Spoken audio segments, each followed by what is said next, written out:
BNP মহাসচিব মির্জা ফখরুল ইসলাম আলমগীর বলেছেন বিএনপিকে এত সহজে তুড়ি মেরে উড়িয়ে দেওয়া যাবে না। বিএনপি বারবার প্রমাণ করেছে ধ্বংসস্তূপ থেকে কিভাবে দাঁড়াতে হয়। এখন তো আওয়ামী লীগ নেই, তাহলে কারা আপনার তুড়ি মেরে উড়িয়ে দিতে যাচ্ছে? এটা জটিল কোশ্চেন আর কি, $1 মিলিয়ন কোশ্চেন। শোনেন, এটা তো সত্য, বিএনপির বিরুদ্ধে হেন কোনো নিপীড়ন নাই যেটা হয়নি। আপনি 82 থেকে 90 বলেন, সামরিক স্বৈরাচারের বিরুদ্ধে আমরা ছিলাম আপোষহীন। আওয়ামী লীগ এবং জামাত স্বৈরাচারকে বৈধতা দিয়েছিল। 111 আপনি দেখেন, বিএনপি বলা হয় যে দুই নেত্রীকে মাইনাস করবার জন্য, মূলত বিএনপিকে তো মাইনাস করবার জন্য ফাইনালি প্রমাণিত হলো। হ্যাঁ, আপনি এই সরকারের আমলে দেখেন, হাসিনার আমল, যদি বেগম খালেদা জিয়া হাসিনাকে বলতে একবার বৈধতা দিলাম বা অন্যায় স্বীকার করত বা দুঃখ প্রকাশ করত, তিনি যেতে পারতেন না। একদিকে তিনি মৃত্যু রেখেছেন, আর একদিকে তিনি ফ্যাসিবাদ। তিনি তো মৃত্যুকেও পরোয়া করেননি ফ্যাসিবাদের প্রশ্নে। তো এই জায়গাটা তো আপনাকে অ্যাড্রেস করতে হবে। 111 পরে মানে বিএনপিকে মাটির সাথে মিশিয়ে দেবার জন্য ষড়যন্ত্র চক্রান্ত চেষ্টা হয়নি?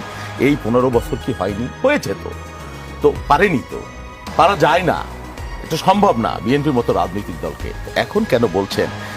কারণ আমরা দেখছি এই ধরনের প্রচেষ্টা, বক্তব্য বিবৃতির মাধ্যমে আচরণে বিএনপি ক্ষমতায় যাওয়ার আগেই বিএনপি নিঃশেষ হয়ে গেছে। এবং কালকে দেখলাম জিয়াউর রহমানের আজকেও দেখলাম জিয়াউর রহমানের ছবিকে পদদলিত করা হচ্ছে, লুণ্ঠিত করা হচ্ছে।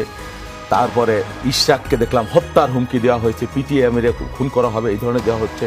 হ্যাঁ, চাঁদপুরে একজন দেখলাম ওপেন ফেসবুকে হুঙ্কার দিচ্ছে বিএনপির চামড়া খুলে নেবে। এই ধরনের উস্কানি, উদ্ধতমূলক আচরণ, কথাবার্তা এবং এর বিরুদ্ধে কোনো আইনি ব্যবস্থা দেখেন।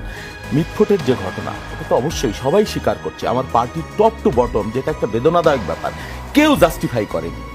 তারপরেও কথা আসার সাথে সাথে আমরা দলের 3 জনের, যদিও তারা প্রমাণিত কিনা এখন পর্যন্ত প্রমাণ হয়নি, আমরা ব্যবস্থা নিয়েছি।